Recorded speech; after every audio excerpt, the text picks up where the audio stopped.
welcome to my show called It's Your Health. Our show here is designed to empower you with knowledge and information to make healthy choices in your life.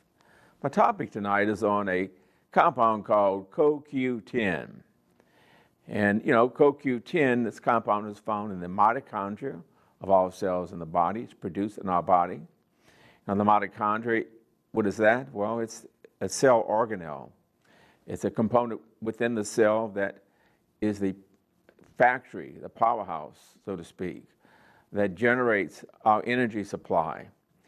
And that energy that our cells use is called ATP for short, for adenosine triphosphate. This is a very powerful antioxidant, CoQ10, and it's sometimes referred to as a miracle nutrient. It's also called ubiquinone. This compound buffers free radicals and protects the body, as well as supplying the body with energy in the mitochondria of all cells of the body. A lot of times, doctors will prescribe statins, and statins are to lower cholesterol.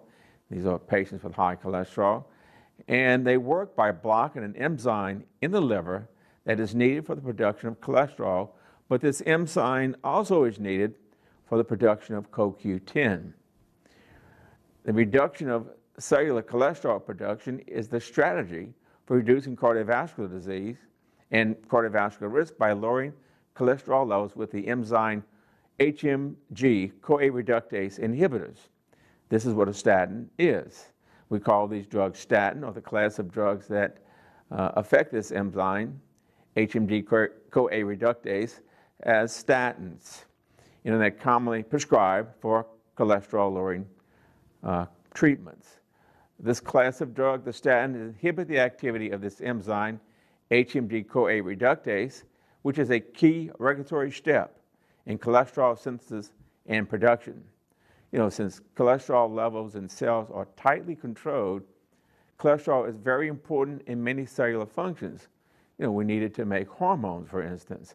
When you stop cellular cholesterol synthesis, this causes the cell to respond by an increased activity of the low-density lipoproteins, the LDL receptors, on the cell surfaces. Now, LDL, which we call the bad cholesterol, low-density lipoprotein, we refer to it as this, has an effect on pulling these LDL particles out of the bloodstream and into the cells. Statins may also reduce heart disease risk by reducing the inflammation in the vasculature. Statins can potentially cause many serious side effects in some individuals, most common being muscle pain or weakness we call myopathy. You might know somebody who was taking cholesterol medication and started having cramps in their calves, in their legs, and the doctor had to take them off. The prevalence of myopathy can be as high as 33% in community-based studies and may rise dramatically in statin users who are active, up to 75% statin-treated athletes. Occasionally, statins may cause an elevation of the liver enzyme we call aspartate aminotransferase, AST for short, and alanine aminotransferase, which is ALT. These are liver enzymes. These enzymes can be monitored by doing a routine blood chemistry called the complete metabolic profile. Additionally, by inhibiting this HMG-CoA reductase enzyme, it reduces the production of cholesterol, but other metabolites as well. Statins will reduce the levels of critically important antioxidant molecule, the CoQ10. Many cardiologists now recommend CoQ10 for their patients who are on statins. If you're on a statin right now and you're not taking CoQ10, please talk to your physician about adding this supplement to your medication. In September of 2015, there was an issue of the pharmacological research published and the results of a meta-analysis of 6 trials which affirm an association between the treatment of statin drugs with reduced plasma levels of CoQ10.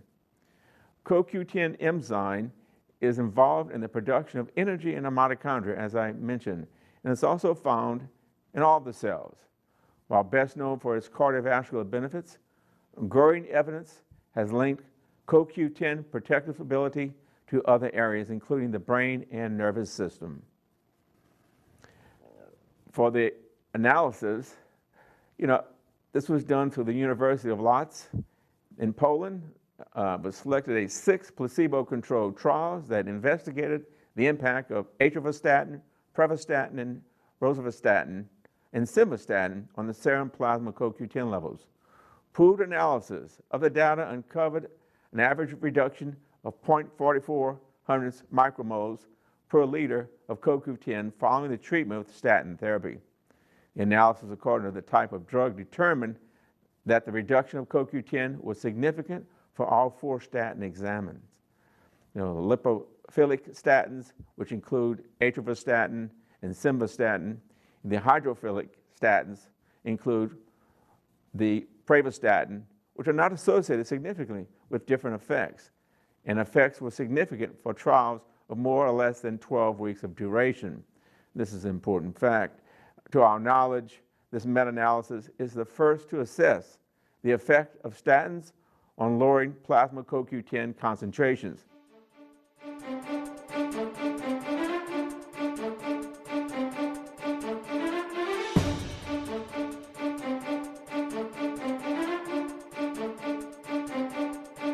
I am Dr. Richard Duplantis.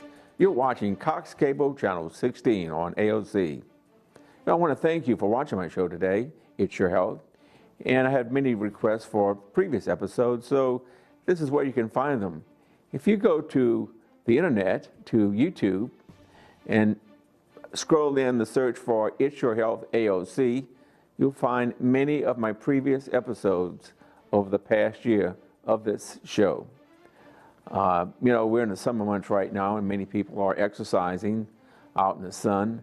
They are doing recreational type things in the sun as well. I want to caution you, in this type of heat, we've had heat index of up to 103, 105 here in Lafayette, Louisiana. And I want to tell you to be sure to hydrate. Getting plenty of fluids is very, very important in this type of weather. It's so humid. Plenty of water, hydrating will prevent heat stroke. Also you want to wear some light colored clothes. If you're working out in the sun and you're working in the heat, exposed to that type of humidity, that type of temperature, by hydrating, you're replacing this fluid that we lose through perspiration. It's very important. Also, wearing light colored clothes, and light clothes in and of itself, will also allow you to allow your body to cool down during this heat. So, my tip of the day for you is hydrate, hydrate, hydrate. Plenty of fluids during this hot and humid weather we're experiencing here now in South Louisiana. Now, I want to go back to my show, and we'll resume my show for programming today. I'm Dr. Rick Duplantis, and back to It's Your Health.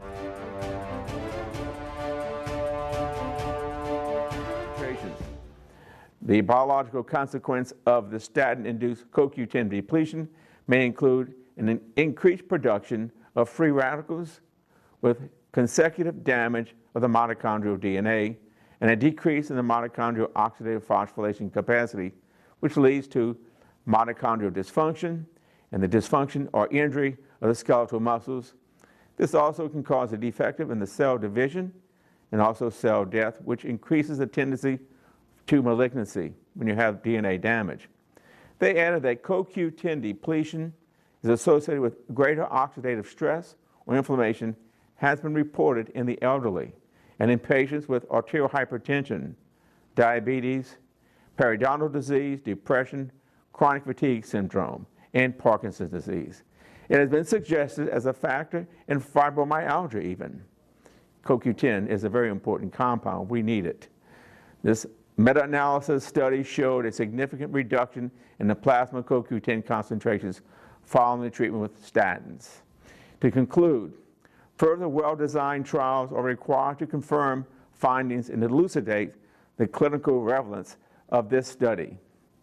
In January 2013, in the issue of the Journal of American College of Cardiology, published the finding of a Danish researchers of reductions in glucose tolerance and coenzyme CoQ10 in levels in men treated with simvastatin, one of the several statin drugs commonly prescribed to lower high cholesterol.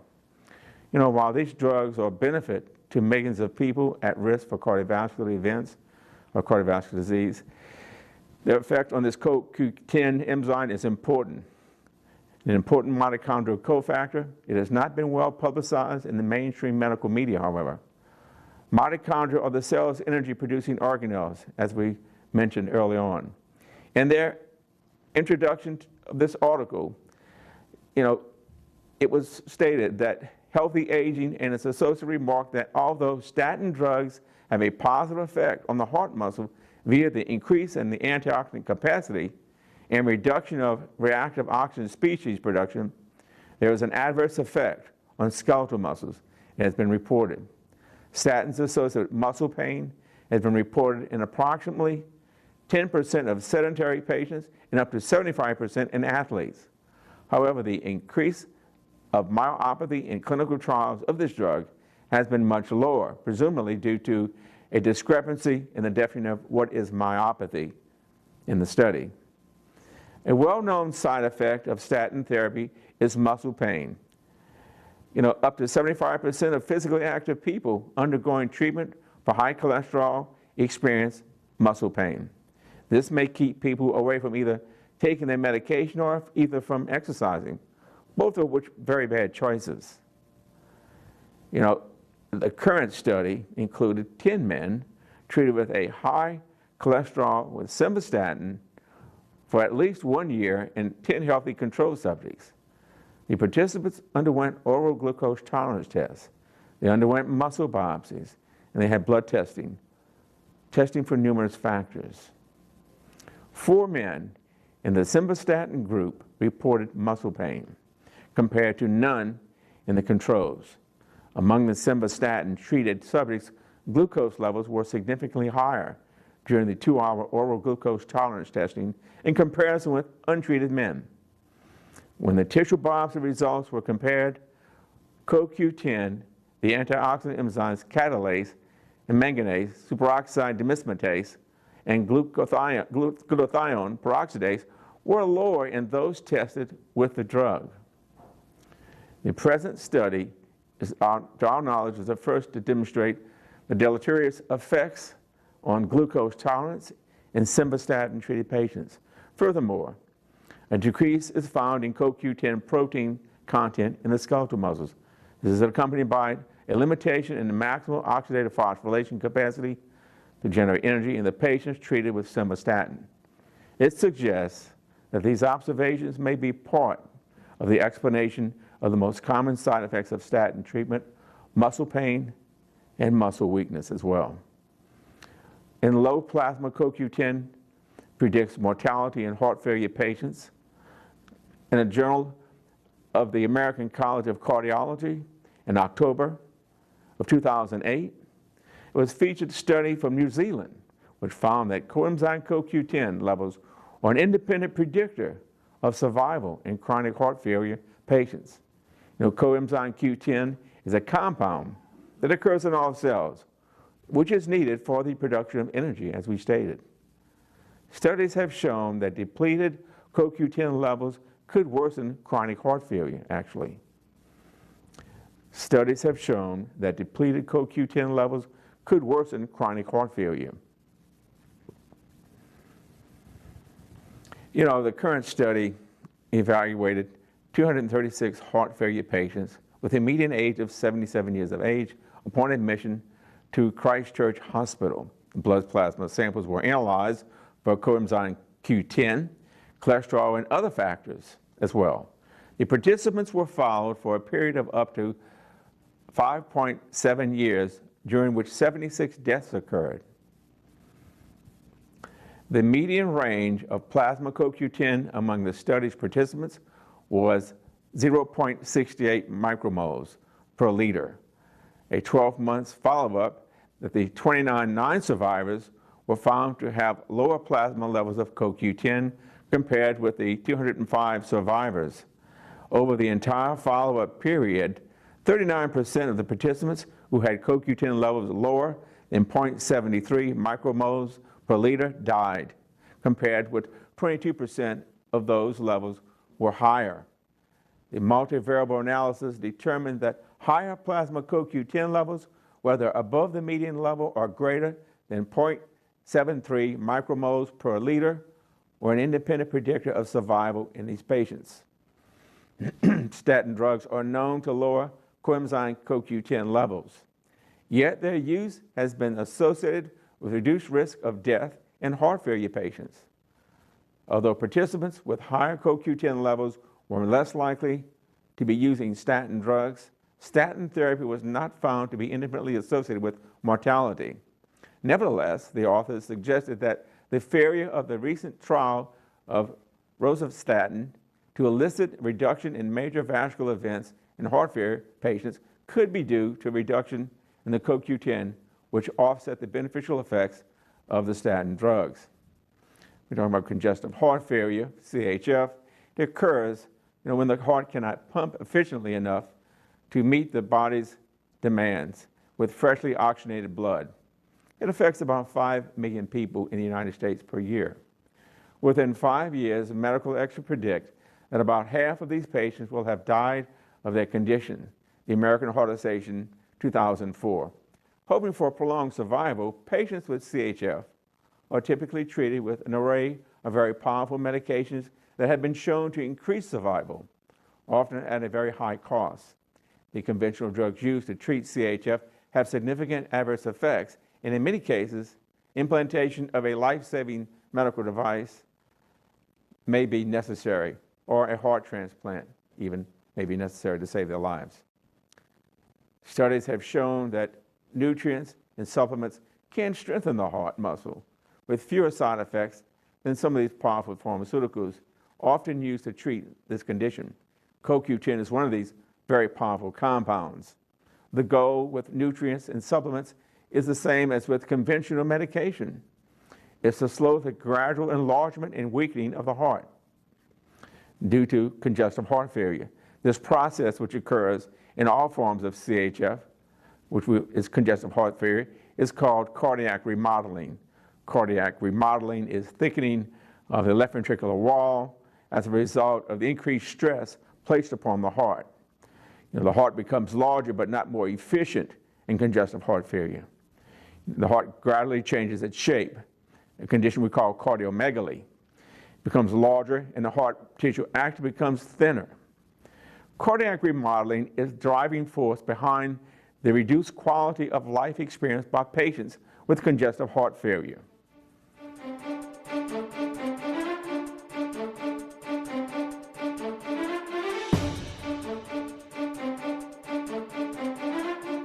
Hi, I'm Dr. Richard Duplantis, and you're watching my show, It's Your Health, on Cox Cable Channel 16 and LUS Fiber Channel 4. My show is shown at prime time on Mondays at 8 p.m. and Friday evenings at 8 p.m. as well. I hope you join me and watch my future episodes of my show called It's Your Health, where you'll learn many health tips to incorporate into your daily living. I'm Dr. Rick Duplantis. Now back to the episode for today.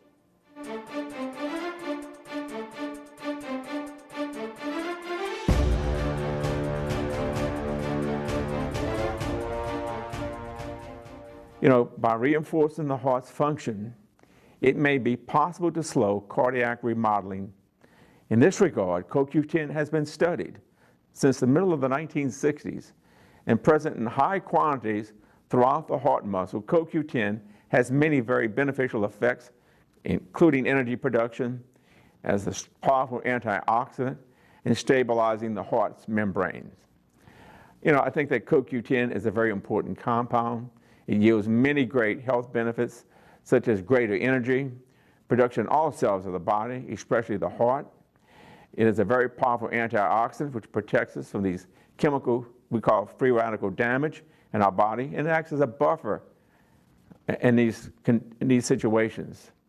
You might want to consider adding this compound, CoQ10, which is an over-the-counter compound similar to a vitamin, to your nutritional program. You know, I hope that you have learned something from this program, that you may take a closer look at the compound we call CoQ10. It has many health benefits, but when you are taking medication, being treated by your physician, you know, listen to your doctor. You shouldn't get off of a drug without talking to your doctor first. I'm not advocating that you do not use the cardiac drugs prescribed by your physician. I'm saying that, you know, this compound CoQ10 may be used in adjunctive therapy with your present pharmaceutical agents, your present medication that you're taking, and it can be also an aid in strengthening your heart and increasing the energy and oxygen capacity of the heart itself. You know, I hope you've enjoyed this program on the compound CoQ10. Please like us on Facebook, as we are on Facebook under It's Your Health with Dr. Richard Duplantis. You'll see episodes of previous shows posted there and what's coming down the pike in the future. I want to thank you. I want to thank the director and staff of AOC for making the production of this program possible. I'm Dr. Richard Duplantis. Have a pleasant good evening, and God bless you.